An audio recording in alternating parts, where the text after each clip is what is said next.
Hello, welcome back to YouTube Gaming right here at PAX Prime 2015. I'm your host, Daniel Dwyer from GameSpot.com. Delighted to be joined by the man himself, Jake Solomon from Firaxis Games. How are you doing, sir? Very happy to be here. I'm good. I'm good. Enjoying your PAX experience so far? I am.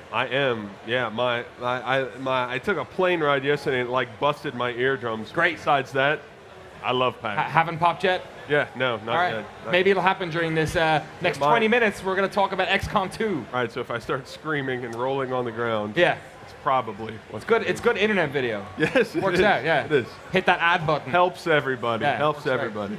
So 2012, XCOM came out, like fantastic rebirth of a series that I adored for years and years. Were you guys surprised at how successful XCOM was? Because you reached like fans like me of the series, you played them all, but it really like sold to everyone, even on like tablets and everything. Yeah, I mean, yeah, I think there was some trepidation, at least from me personally, and you do something like that, and you wonder, is there an audience for this? You know, we believed it was a good game, but it was different. It's a very different game, you know, and so we wondered, you know, is there going to be an audience? And so there was a little trepidation there, but we were very, very blessed to have the reception it had, and it has a great audience, and so it's really, really fortunate.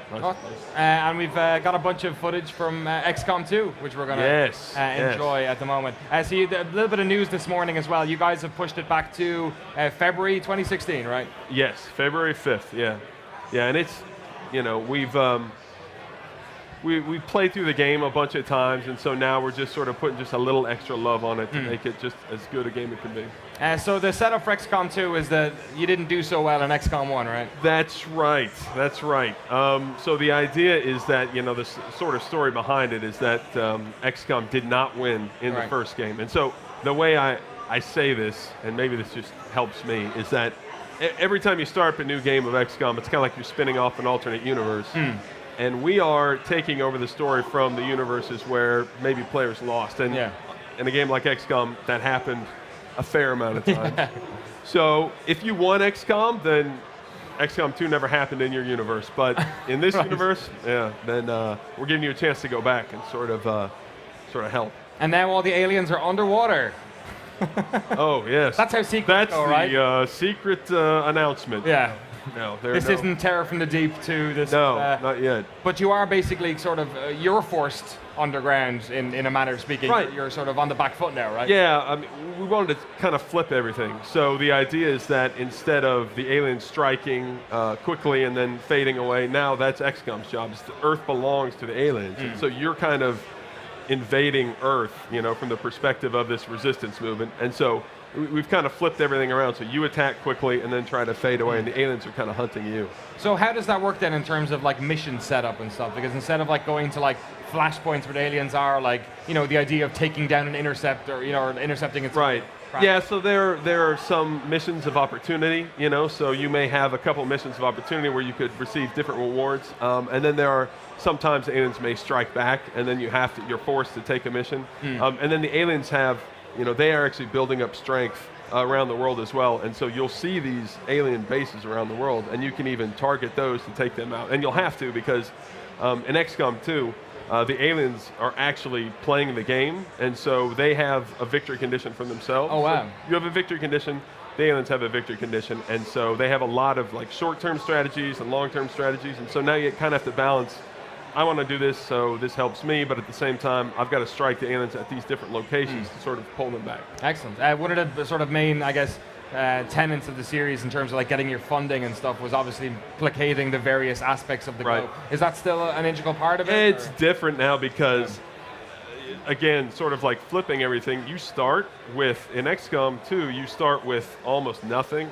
So in XCOM, you kind of had to control the entire world. You had to keep everybody happy. In XCOM 2, you start with nothing and you build it up. And so you're actually kind of building everything up into this new resistance. And so it's kind of, again, reverse. So you have to sort of add strength as you go along. And here you see the new base, and it looks kind of like the base from XCOM, but the difference is this base can fly. It can fly? You can fly. Yes, believe in yourself. Is it flying right now, or can you move it? Like, you move it. Like StarCraft 2 Endgame. Yes, oh shit, like I need to get that's out right. Yeah, it's basically like that. So you move it from different locations, for different opportunities. You look into different rumors, you're on the run, and so you move it to a location, another region. As you sort of make contact with more of the world, you can fly around and look into different things. And so then you land, and then you do stuff like this, build stuff, research stuff, standard XCOM stuff. Excellent. So what I guess, stage of the invasion are we coming in at? Like, have they just won? Has like 10 years passed? Like, No, 20 years on. Oh, wow. Yes, and they... Oh, shit's gone. They were now tweens who have never seen a world without aliens. That's right. And so, yeah. And almost drinking.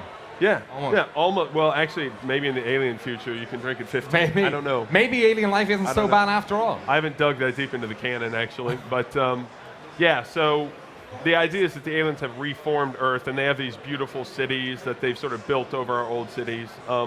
But, you know, they're aliens. They're not good people. Wait, they're not people at all. Are they populated by alien civilians that you're going to murder? No, there's no, like, alien civilian murdering. Well... No, just alien murdering. That makes it sound terrible. You're twisting my words. No, so the people, they go to these cities, you know, but of course there's a dark side to these cities, right? People are going missing, you know, as aliens tend to do. Okay, yeah. People go missing, and it's up to you to sort of reveal the truth of what's going on. Yeah, it's Abe's Odyssey. It's yes. It's turned into basically Soylent. heavily inspired. So we're looking here at the the ant farm. I guess. And this is the proving grounds. And so a lot of what we want to do, design-wise, is make the game a lot more open-ended and sort of, you know, you have these experiences that are different from game to game. And so this is a facility called the Proving Grounds, and you can go in there and you can choose to build experimental ammo or grenades, and you don't know what you're going to get. You just get something awesome, but it allows you every time you play to have these different experiences, and that sort of goes through the entire design. As we really wanted the game to be unexpected. Every time you play, you get these sort of unexpected moments. So is the sort of the core experience still getting in your guys and girls, leveling them up, specializing people? Yeah, I mean the core experience is similar, where you know you have research, you have engineering, and then you have your soldiers, and we see here like our soldiers. Sweet chin-ups. Yeah, these guys are legit. I can't do one of those. Yeah. Can you do? Look, if aliens ruled your world, you'd have to get tough fast, really? brother. Is this your mocap? What's that? Is that you mocapping? Yeah, that's me, except you don't see the guy underneath pushing. It's upside down. Right. You're right. they're pulling it's you underwater. Yeah, the soldiers are kind of the heart of XCOM, actually. Hey, good segue, because we're about to look at our soldiers here. And what we've done is we've gone way, I don't want to say overboard, that sounds bad, but we've gone really deep into customization. So you can totally customize your soldiers. And here you see one of our new soldier classes, the Specialist, and they got a little pet gremlin that does all kinds of like awesome stuff, like hacking computers, or it can heal things from afar. But yeah. Cut down doors when you're trying to, when the locusts are still coming? Yes. Is that it? No, but no. That's a Gears of War reference. So PR person's looking at me. No, it does not. No, it does not. I can't lie. It doesn't. Oh, but here you see from Norway.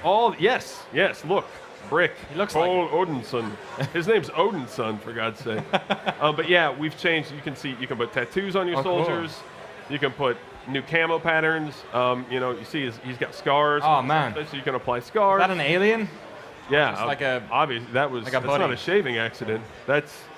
And he's got like the awesome hairdo. We've got there's Norwegian cornrows. Yeah, and you can change their attitude. This is like my favorite. You know, you can give them like a happy attitude, or so.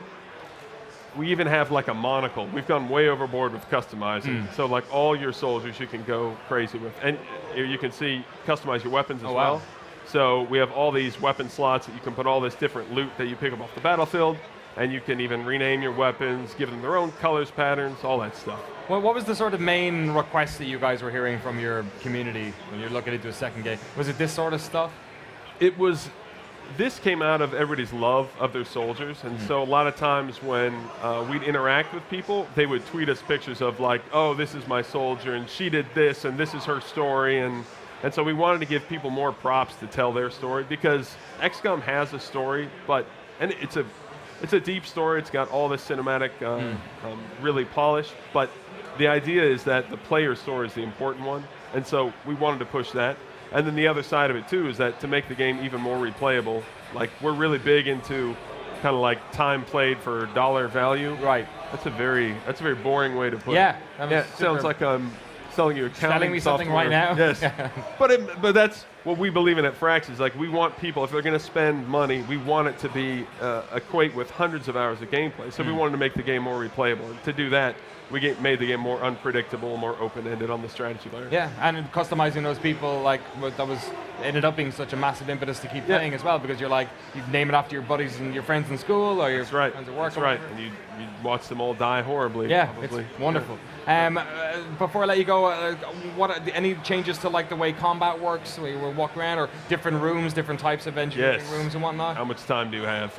No, so there are a lot of big changes to combat. So just from like the high level, it used to be go kill aliens, but now we have mission objectives. So now it's hack a workstation and kill aliens. Oh, cool. Or rescue this person and then kill aliens. Yeah, we don't want to get rid of the killing aliens.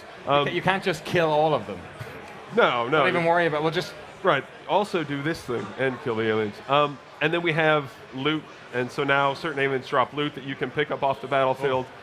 We have concealment, so your soldiers start in like a concealment mode, and you can sneak up on the aliens now. Excellent. We have hacking, and no minigame either. So oh, really? We're one of the first developers to move into the no minigame hacking territory. Breaking ground. Brave new world. Right. So yeah, then you can use hacking to sort of change how combat works. And so there's a lot of like big systems that we sort of added. Doubled the number of aliens almost. So yeah. Great. New types? New types, a lot of new types of aliens.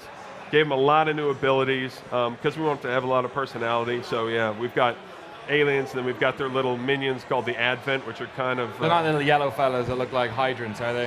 What? When you say little minions, you don't mean like fucking... Yeah, that's DLC. That'll be DLC. Great. Actually, that's the boss of all the aliens, is just a minion back there. My kids would love it, actually. Sure they do. Yeah.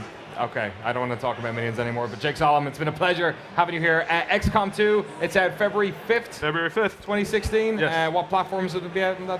PC, worldwide. It's a global release on Awesome. You're going to go down the tablet route again? That was like when XCOM came out on iPad and stuff, like that's... Oh, yeah, I mean, we're not doing that yet, but yeah, we're certainly not opposed to that, but have some... Awesome. And a plug as well, you've got a panel on tomorrow. Yes, yeah, I forgot to plug the panel. Don't worry, you can do it right now. Okay, all right.